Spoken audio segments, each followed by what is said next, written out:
The year ahead, it's all about predictions, talking about big things that are coming up for the year ahead, funnily enough. And this next part, we've got 4 people coming up on stage, and they're going to be giving their very own predictions and then all coming back together to be discussing those. I believe first up is going to be Richard Bond from Clear Channel. Hopefully that's correct, and he won't have someone else's slides, but let's give Richard a warm welcome.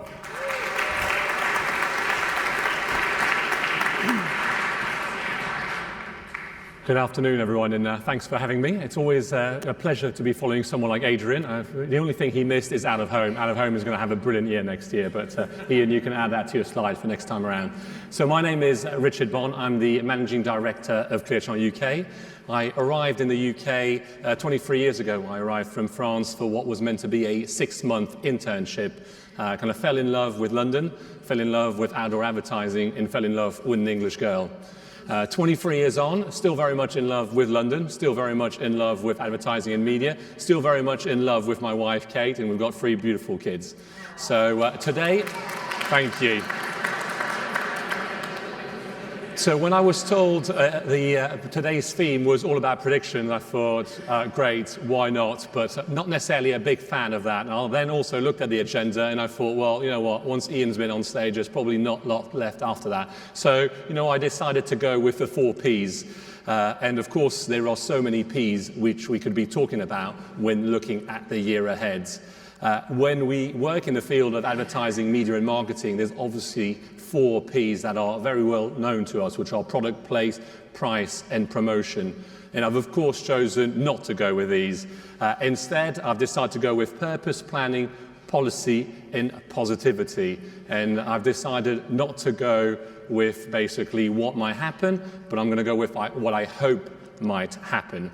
And that really was started on the back of an article I read in a brilliant magazine called Positive News, which I'd absolutely recommend to all of you. And the article that I read, which was recommended by basically Ben, our marketing director, which was, what if everything turns out okay?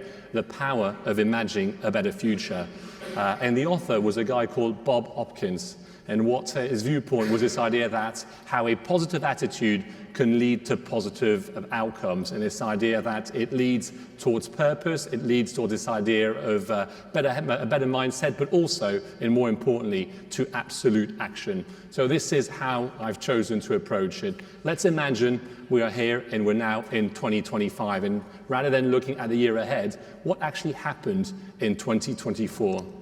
So it's only natural that I would start with positivity, and I believe that positivity breeds positivity. I'm also a big believer in the collective power of the space in which we work. Advertising in media should be a platform for good. Advertising in media has the ability to move things in a positive place, space, and direction. And as such, I'm hopefully also calling on to the collective power of this room to ask yourself, how can we inject just that little bit more positivity in everything we do? Might that be in terms of talent? Might that be in terms of news? Might that be in terms of how we approach technology and so on and so forth?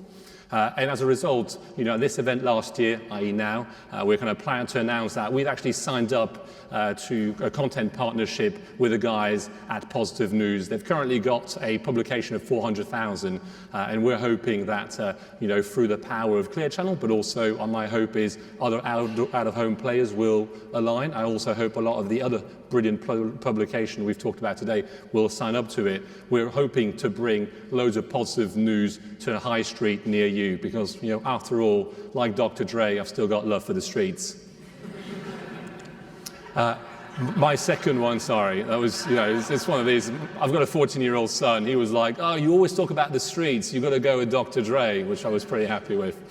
My second one is about policy, and no, I'm not going to be talking about AI, but I was going to preach chuff that I was able to bring together the idea of the cookieless future in AI through this kind of brilliant little bit of photography and AI generation. You'll have noticed I followed what our legal team said and did put that this image is generated using big image creator. But I think our second biggest prediction when looking back at 2024 was the impact of policy. And really, this is all about this idea of AI rising in the cookie crumbling. And I think what became obvious when looking back at 2024 is how many agencies and advertisers were ill prepared for what was about to happen. However, the people who succeeded were the ones who were able to learn, unlearn, and relearn, which I think is an absolute kind of crucial behavior in the field in which we operate. The depreciation of the cookie saw the likes of geolocation and contextual content become king. And thankfully, for out-of-home, we've always been cookie-free, and actually geolocation and contextual targeting is nothing new to us. Our second P, when looking back to 2024, was all about planning. And the big event that happened actually in early 2024 was obviously kind of Prime Video announcing an ad tier funded model.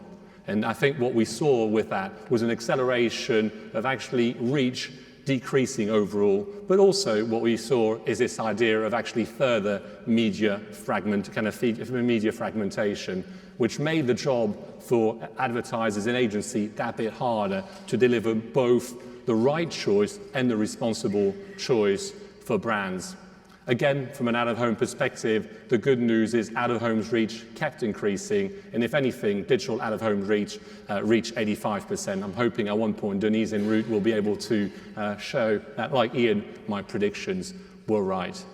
Talking about right choice and responsible choice, our third P was all about purpose. Again, you will have noticed my little use of a picture, and that's actually one of our sites outside Sainsbury's. So I love it when people talk about retail media is going to be big. We've had the Sainsbury's contracts for 25 years. So again, nothing new. Retail media's always been big. Welcome to the room. The second bit where I chose this poster is because of Whiskas. Whiskas, comme on dit en français, which is quite unbelievable. And you might ask yourself, how does Whiskas have anything to do with purpose?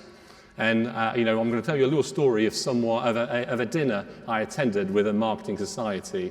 Suddenly reminding myself there was Chatham House rule at that dinner, but never mind, we'll share it regardless. But we had someone from CR UK and basically Cancer Research UK, and they talked about their purpose. And you know what? It was emotional. Kind of hits you here, it hits you in the gut. And suddenly I'm realizing the next person along the table is the marketing director of Whiskas. And I'm thinking, holy shit, he's in all kinds of trouble. He's there to promote pet food. How's he going to talk about purpose? And it really reminded me that purpose can be a capital P purpose, but it can also be the small p of purpose.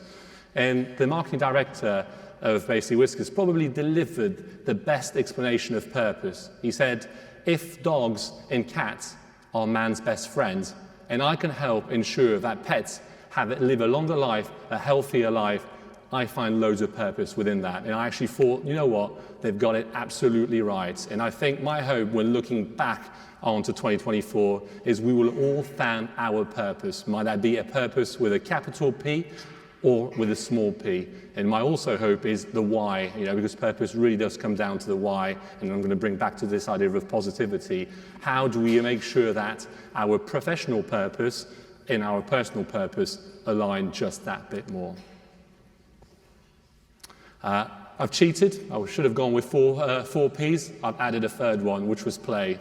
As I've mentioned, I kind of landed in the UK 24 years ago. Well, actually 23, but I'm talking as if I was in 2025. And I kind of reflected upon this idea, what kept me motivated across the course of 2024? And I've realized it was actually about play. And really, when I think about play, I think about people. And I think one of my predictions when looking back at 2024 is finally we decided to put talent ahead of technology. So that kind of leads us on to my final slides. After all, it's 2025. It did turn out to be okay. And my absolute hope is Bob Hopkins is absolutely right, and that actually a positive mindset can lead to positive outcomes. Thank you very much.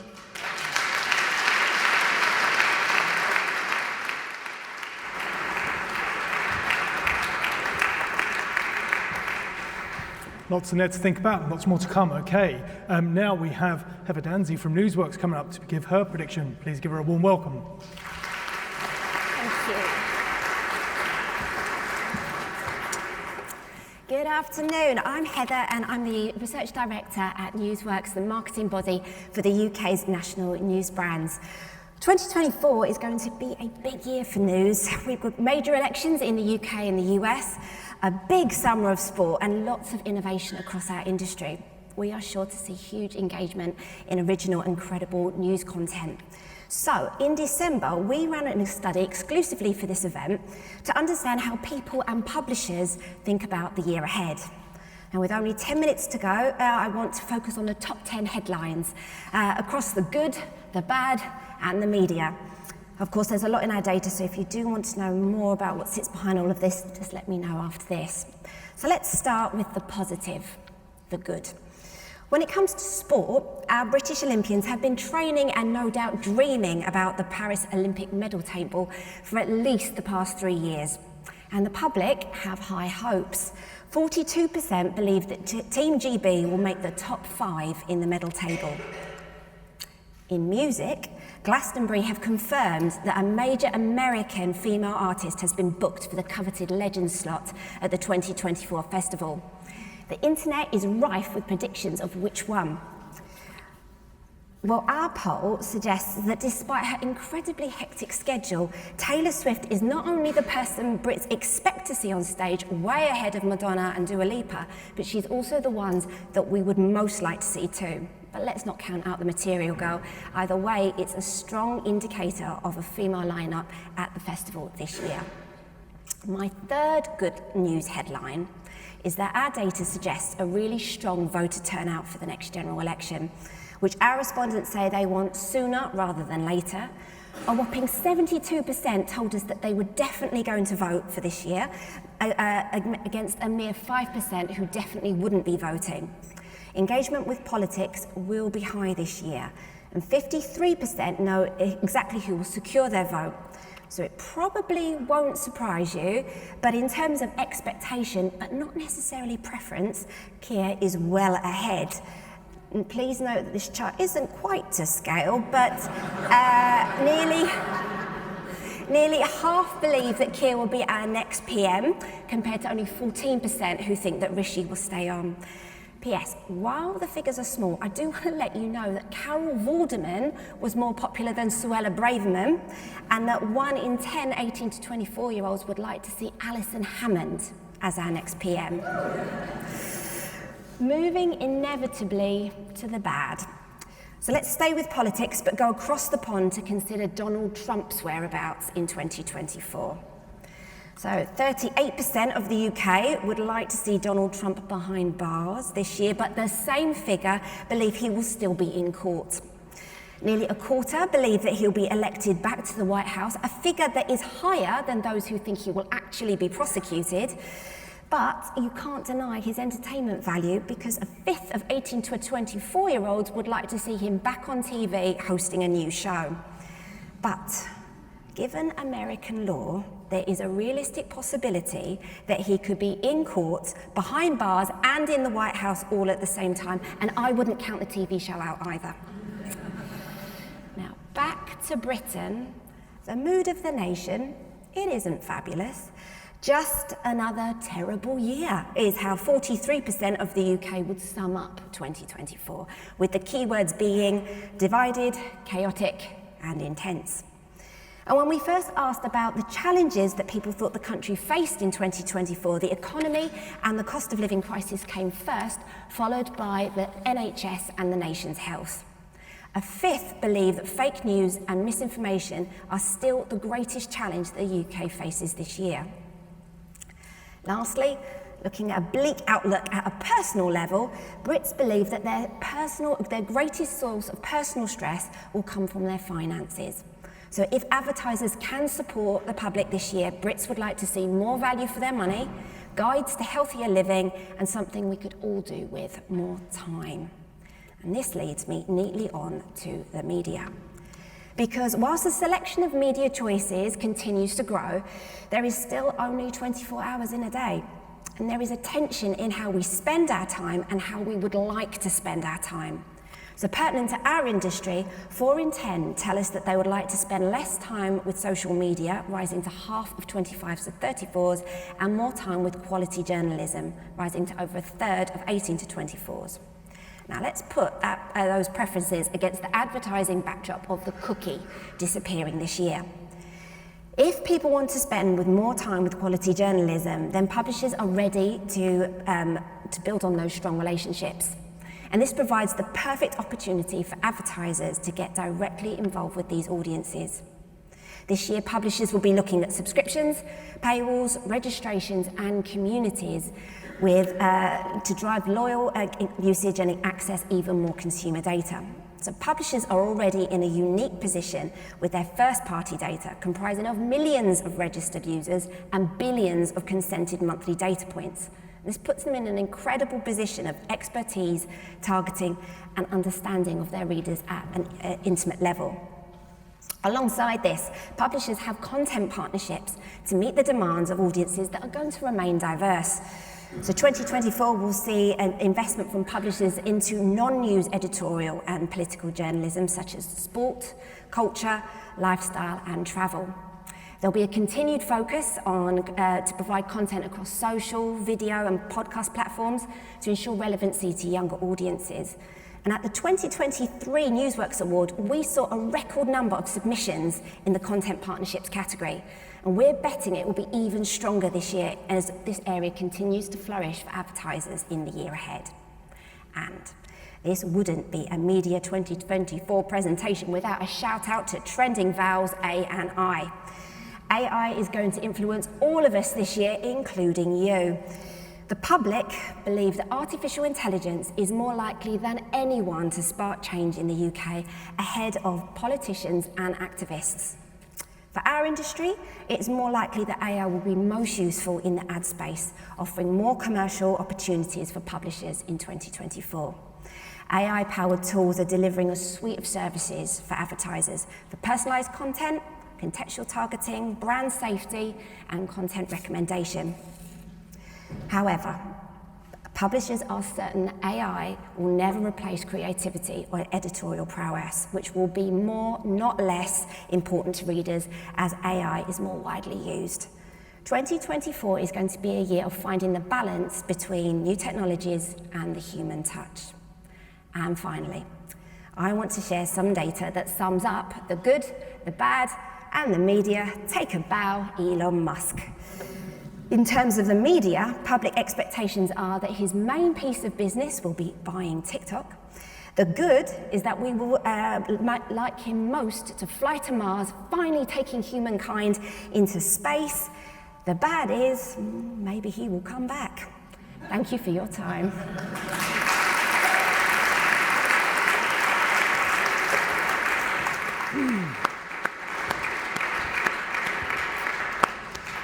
Yes, to our friends from TikTok in the room, we look forward to welcoming Elon, your new boss, here next year to the year ahead. Just like we planned it, finishing on AI there, I think we may have a session that's talking about AI now. Please give a warm welcome to Juliet Bramwell.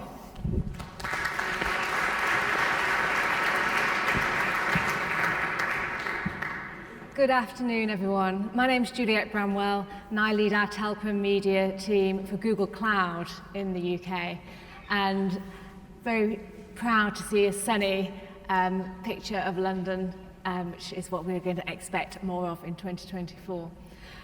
I'm not going to talk all about AI, but I wanted to talk about technology in the context of the way we work, because I'm fascinated about how the workplace has changed, particularly post-pandemic. I was moving house recently and I came across this photo. I don't know why it's in black and white, because I am not that old.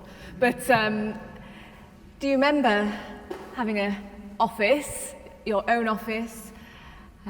Look at that monitor, look at the wall art, look how happy I am. You know, I just thought it was really interesting to encapsulate how times are changing, and the way that we are working is seeing a seismic shift alongside this inflection point of technology and AI. So I'm just going to talk about 3 things, and actually my talk's only 5 minutes, but basically it's going to cover 3 things.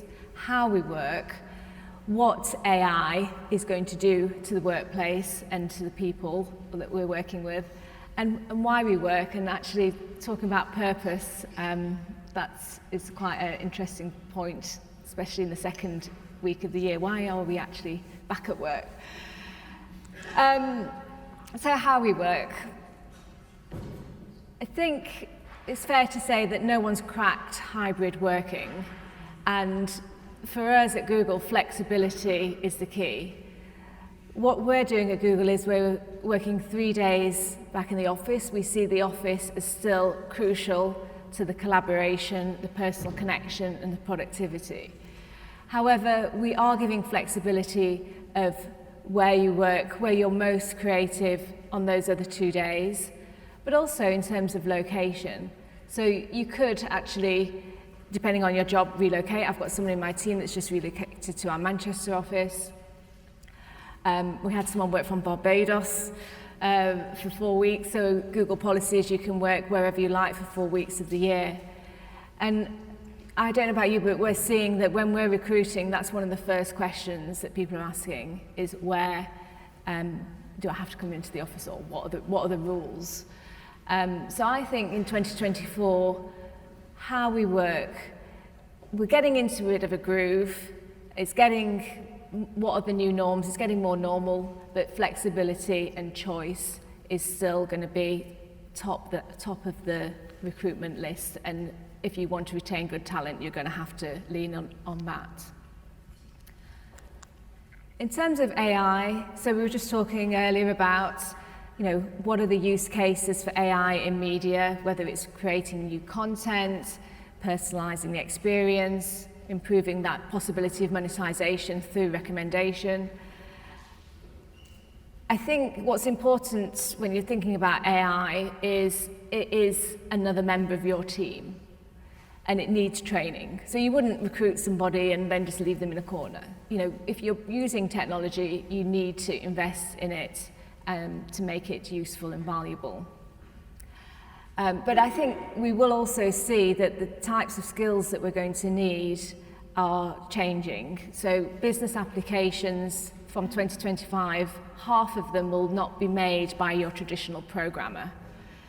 So we're seeing that AI is opening the door for people that are not traditionally computer scientists to create these amazing and value-added applications. I think it's also important to take a responsible approach to AI, and hopefully in the panel we'll discuss a bit more about safety and privacy. At Google, that is something that we're taking very seriously, and we're part of government and regulation discussions. And finally, why we work. So we talked about the macroeconomic conditions. A lot of us have had cost cutting.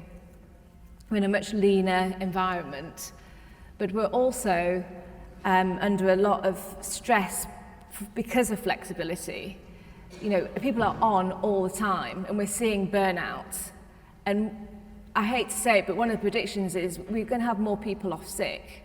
You've probably seen it already in your workplaces.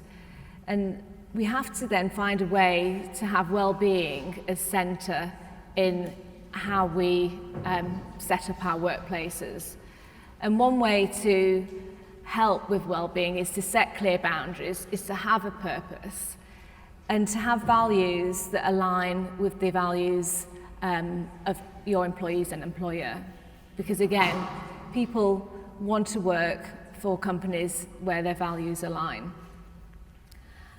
And finally, belonging. So at Google, we spend a lot of energy on our employee resource groups. So to create environments where diversity, equity, inclusion is embedded and people feel that they can belong. And I think that's super important as we look into 2024 with all the pressures, all the bad news and the good news, that we create these environments where people feel they can belong and thrive. And that's I guess my ask to you is that when you leave this room, you start to think about how you're going to create teams that feel that they can belong. Thank you.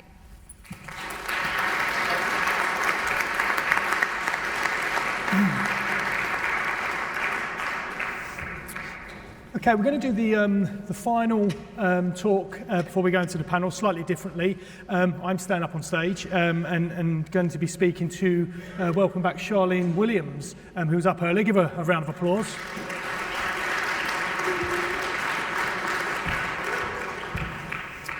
And the nature of this particular session here is I hosted a session for the Future 100, of which Charlene is part of, back in October at the Future of Media. Thank you. And the very nature of that was something we call Who Wants to be a Media Leader? It is the #1 quiz show in media, hosted by yours truly. Thought there was going to be a round of applause there for me, like they gave to you, but there wasn't. That's a shame. But the nature of that is normally quite light-hearted. We have a bit of fun with it. Very early on in the discussion, there was a question that came up around talent, diversity, inclusion, and the room changed, and that's what I've got Charlene up here to explain. And the reason we wanted to do that is because we said that the biggest shame about that particular session, and it is on our YouTube channel as well, so it is there available for people to see, is that it didn't have you guys in the room. Because it was very passionate, as I said, there was a lot of energy in the room, a lot of frustration, but a lot of positive remarks as well. So hopefully today we're going to bring that to life in 10 minutes or so, and also then make the prediction on behalf of the Future 100 and the Media Leader. So, Charlene, welcome. Congratulations on winning as well earlier. So you were part of the panel that we had at that particular session. Why don't you explain in your own words how that all unfolded and what was said in that particular room? Okay, yeah, the panel, we had the question, we were all there ready to be a media leader, and a question about talent in the industry came up, and it was like it lit a match under all of us. We literally were like, this is what we can talk about, and it was the most interactive conversation between the panel and the audience, discussing our frustration about why we're seeing so many of us in a mass exodus out of the industry, but also the passion behind what we want to do as future leaders and as some of the leaders that were in the room to ensure that we retain the good talent that we see every day. Yeah. So look, we spoke about this, and you know, we used the word frustration. Where does that frustration stem from, do you think, from the voices that were coming from that room, maybe in your own personal experiences? I think, using my own personal experience, I won't speak for anyone else, it is a lack of visibility in what's going on. Like as we said when we spoke, we see surveys come out every single year, and I think we're kind of survey heavy. And we see the results, but we never actually see the conversations that are happening. So we hear a lot of, lip service about what's happening, what's being done. And as the future leaders, from your senior leaders, we're not actually seeing or hearing what you're actually doing. Like, not attacking any business or industry, not attacking the industry here. We know stuff is being done. We know every company is working towards being better, but you're not actually sharing that with your current talent. So for us, we're seeing, our bosses said X, Y, and Z. We're not seeing it, so therefore we don't believe it, and therefore we're leaving. And it's kind of that chain of events. And I think, you know, again, Richard mentioned it in his session, you know, the talent ahead of tech, which obviously resonates with this conversation, and I think we spoke about that we know that companies are doing good things, but it is about how that filters down. So it kind of leads us on, I guess, to what our prediction was going to be, which is, you know, we did a survey with the Future 100, the class of both 22 and 23, so we had 200 people take part in this survey, and these are the people that everyone in this room have probably put people forward, colleagues, peers have put people forward. These generally are the people that we are holding up to be the future of our industry. And also, I don't know if Greg may have mentioned this in his opening, but we welcome to the media leader team Maria Yu from our good friends over at Campaign. Thank you, Campaign, for Maria. But Maria is going to be writing a piece tomorrow that's going to be going up, which is revealing the results of that survey and what this generation or what the talent is coming up. Now, number one and two, but they were pretty much neck and neck. We took the 10 subject matters that we took to the Future of Media in October 22, where we had a group of industry leaders in the room. Again, many of you were probably in there. That same 10 subjects that we asked you to tell us what the top three would be. The top three then was talent, trust, and sustainability, or talent retention. What this group come back with, as I said, tied at number 1 and 2, a point in it, D&I and talent retention was their number one priority that they would urge leaders to be focusing on this year.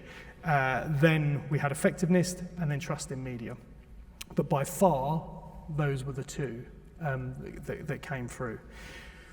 In that room, if you can summarize, I guess, what would be the things, you've mentioned a few things, but what else would you like to perhaps get across to this room today, and obviously we'll talk about this in the panel in a sec, that you want people to start, leaders of our industry, to start thinking about how they start speaking to that generation that's coming up?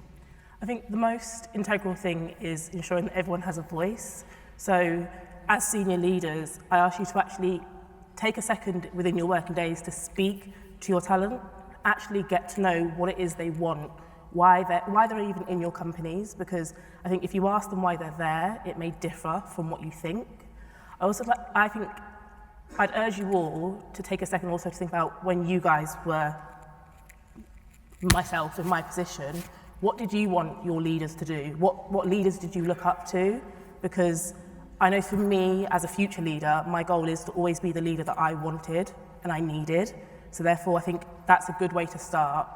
I think, again, it's opening the conversation. Like, as we said, one of the biggest frustrations that was in the room that day was that you guys weren't there.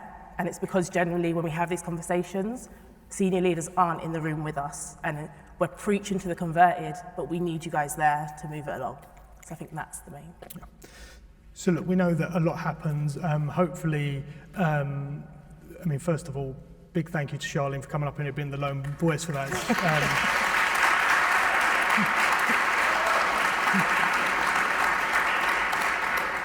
Yeah, super brave, super important. We want to lean in as we have done with the Future 100. What I'd like to now do is welcome the other three presenters up to the stage who are going to take part now in a short panel, which will be expertly hosted and much better than me, I'm sure, Duncan from Bloomberg, and we can dive into it a bit more and you guys can ask some questions as well. But for now, thank you, Charlene. Thank you. Thank you. Welcome, everyone. So I think my job was to try and kind of summarize all of the predictions and bring them together in some way. And actually, as I was preparing a little bit for this, in conjunction actually with some activity we're doing next week at Davos, where we're launching a house, I was looking at the agenda of some of the conversations next week, and there were some similarities there, which is always a good thing. So actually, a lot of the conversation next week is centered around talent and diversity, around sustainability, around trust, and around AI. So I think we're obviously onto a good theme. I think also a couple of years ago with this group, we talked about some of the big kind of pressing issues, and the three things, not AI, because it wasn't a thing then, were also brought up. So I guess where I kind of wanted to start a little bit around this conversation, and some of this has also led into culture and listening to all the presentations. But the question would really be, have we done enough in the last 2 years certainly around the topics that you've talked about, and what would you like to really see happen this year? So maybe we'll start with trust and media, and we can maybe call that, rather than just from an editorial perspective, but more broadly. So trust. So we know at Newsworks from the ad effectiveness analysis that we've done that trust continues to be an increasingly important metric when it comes to advertiser profit. So we know this advertiser profit and other business metrics So I think advertisers and agencies are definitely leaning into trusted quality environments because we know that there is that halo effect when it comes to trust. So I think, yes, so I think there is always more that we can always do, but I definitely think there's that focus. I think we're all aware that trust is hugely important. We've got these big elections coming this year. We know that misinformation remains an issue in society. So journalism that is, absolutely regulated, and those spaces that consumers know that they can trust, they will always be really important. So I think we'll just continue to lean into those spaces. And where would you like it to get to? If we said we were looking back on this year, and we've got a lot of the industry here, like what kind of metric or what point should we be targeting collectively to try and reach? In terms of trust? Yeah. In terms of trust, well, I think it is that. I think it is making sure that we've got the right regulations so that particularly consumers know that they can always trust the environments where they see the brands and the products that they want to invest in. So I think regulation, which we're already doing, so it's just leaning more into that and making sure that the places that advertisers know that they're buying into are the right spaces for them. I think with the cookies disappearing this year, I think we will get more focused, more thoughtful about where ads are coming. So, thank you. Charlene, I'm going to come to you. How about, so obviously you talked a bit about, with Steve, about diversity and obviously talent. Do you think we've done enough in the last 2 years? Clearly not, like a lot more that we could do. You've said obviously that you would like leaders to be more present, more engaged in those conversations, which is one thing. What do you think the industry collectively can do? I think collectively it's about representation. That's the biggest thing. For me, next year, looking at this room, I'd like to see more people that look like me in the audience. Especially at a senior level, so therefore that I can see myself as a future leader in this space. I think just, again, giving everyone a voice and actually just being part of the conversation is key. That's my biggest takeaway I want you guys to have for the next year. But I do think it has to come from leadership. You've got to be very intentional about it. You sponsor employee resource groups. You make sure that when there's a panel like this, you've got representation. When you recruit, you have a diverse candidate pipeline, and you have also diverse interviewer panels. So then if a woman has been interviewed, there'll be another woman on the panel. But it has to come from leadership.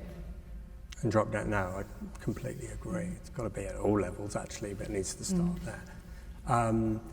Richard, your presentation was a bit broader, I think, but and covered positivity, purpose, which links a little bit into sustainability.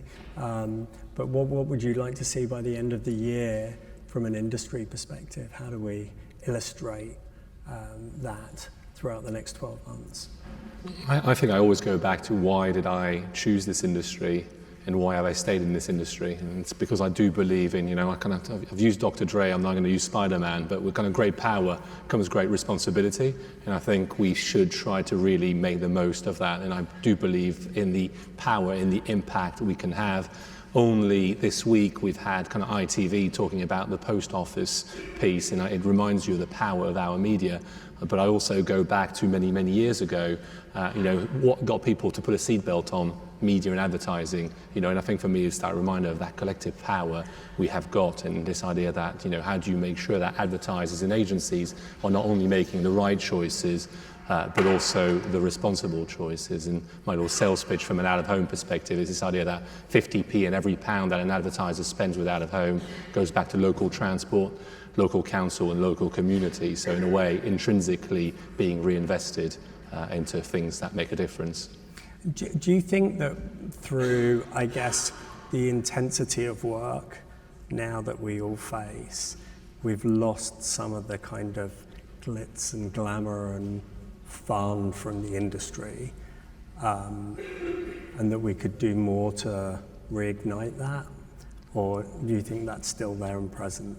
I think it's different, but it's still absolutely there, and which is why one of my kind of hopes / rather than prediction is this idea of play. It will look different. It might look, completely differently, but I look at some of the moments in which I find the biggest enjoyment in with kind of Ali Owen from Brixton Finishing School here, and today we were there from the get-go. I feel so much pride. That re-energizes me like there is no tomorrow. You go to an event and you look at the kind of future talent and you leave re-inspired. When I speak to so many of my friends who don't work in advertising and media, I realize how fortunate we are to actually get to shape the agenda, this ability to have, this ability to learn, unlearn and relearn. Even this session alone, kind of getting the opportunity to listen to so many voices. Anywhere else you'd have to go and pay, you'd have to take time off and all the rest. And I think sometimes reminding ourselves of that, reminding ourselves of our why could be so powerful. And I think that's kind of what my, using positive news in Rob Hopkins' theory of this idea of positive attitude leading to positive outcome, that's one of my 2024 New Year's resolutions. Oh, I love that. And Juliet, coming on to AI, I think we did a panel recently actually with a lot of CMOs, and actually one of the big discussion was how they're positioned at the center actually of AI. They're within their corporations, they're being asked to help articulate and explain it because it's quite a complex narrative. How do you think that's going to shape all of these changes over the next 12 months, and what can we do as an industry to kind of support that and get behind it and support CMOs also? Yeah, I think this is the inflection point, as I said, where CMOs and CTOs are going to work hand in hand. AI isn't new. I mean, Google's been an AI company since 2017, and I'm sure everyone's used AI in their everyday life if you're using Google Maps or Translate. There's a really nice stat. Whenever I feel a bit nervous about AI, I think about Google Translate actually, because of the billions of phrases that are translated every day. One of the most popular ones is I love you, which I always think, yes, humanity still wins through. But going back to the question, in terms of how it's going to work, I think it has to be, you have to look at the benefits, but also you've got to not be afraid to try it. So I like was it you that was saying about the pause and the Terminator picture? I do think there's been a lot of hype, but I also think that shouldn't be a reason not to just have a go. And so what we're saying is find use cases, but probably small ones, and it could be more optimization as opposed to creating new content, but just get going. And so I would say that this is the year where you've just got to try, and the CMOs and the CTOs have to work hand in hand, but also think about trying to bring it all together, but the ethical point of AI and making sure that whatever you're producing has got the kind of balances with bias and sort of equality, because you need to make sure that you're designing something for everybody. I think all of those things are really important. I guess, Charlene, just coming on to you and AI, how do you think talent can help us on that journey and unlock more opportunities with different, I guess, diverse views and use cases? I think it's just leaning into it. There's the whole point of having diverse views and using like AI as a concept is it's innovative. I can't say the word. But using the future talent that's there, they've got fresh ideas, they've got things you're not going to have thought of yet, and it's just about tapping into that. And again, giving everyone a voice is literally the way forward of that, because you're going to find that out from there. Yeah, I think, and then we've got to, I guess, not only share that within our companies, but also share it within the industry to make sure we're all kind of jumping on the back of that. We've mentioned a little bit about the elections. It's the biggest year this year globally for elections. I think Ian mentioned it earlier. What impact do we think that's going to have on our industry, and what should we be looking out for as leaders within the industry? I think from a news point of view, it's going to be fascinating because there's all the political parties kind of align. So I think there'll be some great stories as we go towards the election. I think that there's going to be so lots of great stories. I think the consumers are going to be leaning in. So our data showed a quite high turnout intention. So I think that we're going to see people very, very engaged in the story that the parties are going to be talking about. I think across the pond, the American election, I think we'll be watching that vividly. So I think that certainly news and advertisers and the trusted quality kind of environments where people can kind of trust what the stories that kind of come out with, I think are going to be very, very interesting. I think we'll see some sharp turns as we go forward, but I think those environments will be key leading up to each of the elections, as you say, all around the world. Richard? I think for me, my concern is around trust. Kind of we talked a fair bit about trust, and I think elections are moments when you see the rise of these. Might it be Brexit, might it be Trump, or so on and so forth. And I think we're going to experience that in all of these countries. But I think the ripple effect will be higher. Having said that, I also hope that this does bring us back to some more humane, humanity-led kind of concepts also. But I do actually have some concerns. I think it'll be good from a macroeconomics perspective, because I think we'll see we'll see these the governments that are present to go with like a pro-business agenda, which I think it will be positive for our economy. But I also have concerns in terms of what it means at a more human level in this question of trust. Yeah. And actually that is worrying where AI will play a role in the election, because you do see bad actors and how we know that it has impacted the US election last time round. So.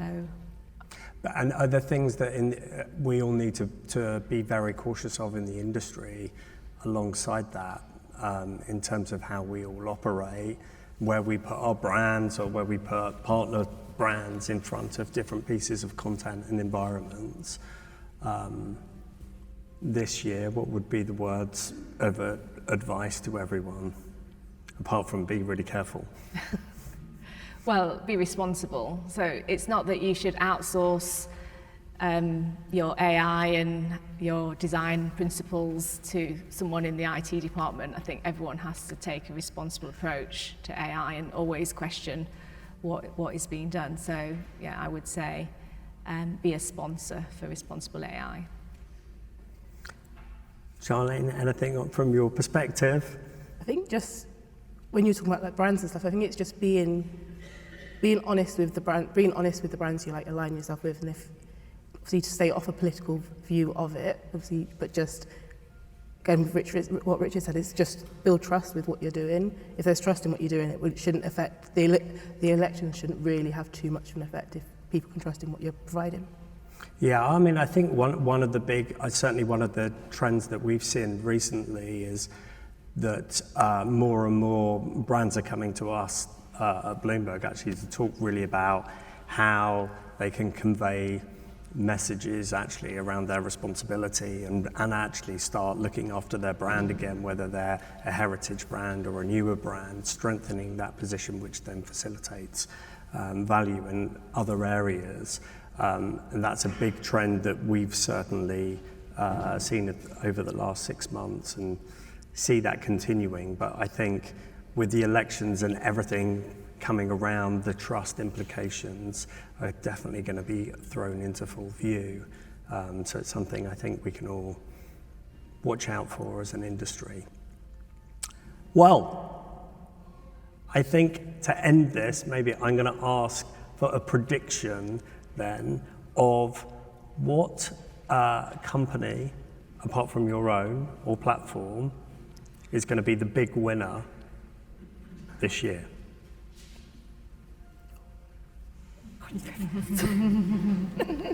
So I've already said I'm not necessarily a biggest fan of prediction. So actually I think sometimes this industry has an obsession with what's going to change or what's going to change. I think sometimes it's also important to remind ourselves what isn't going to change, because actually at times it's almost as important understanding what won't change. And You know, of course, out of home is going to thrive next year.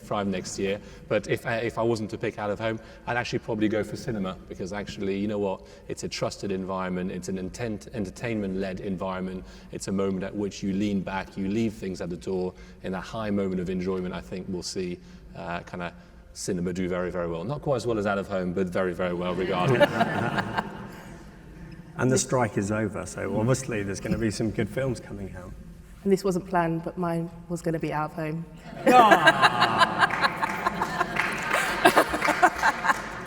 You can feel the love in Another the great medium. I think cinema and out of home for me are my two favourite mediums. So if both of them can thrive this year, it'll be great.